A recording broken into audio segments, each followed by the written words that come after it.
গাড়িটা এমন গাড়িটা এমন এক জায়গায় এসেছে, রাস্তার উপরে ওঠে না। আবার একদিকে পানি, এদিকে মাঠ। এখন কিভাবে যে রাস্তায় উঠাবো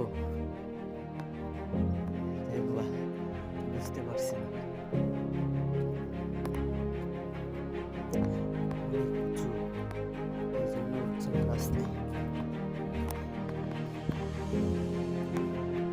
অনেক চেষ্টা করলাম, এরপরও সম্ভব হলো না। তারপরও চেষ্টা করতেছি ব্যাগটা তোলার জন্য।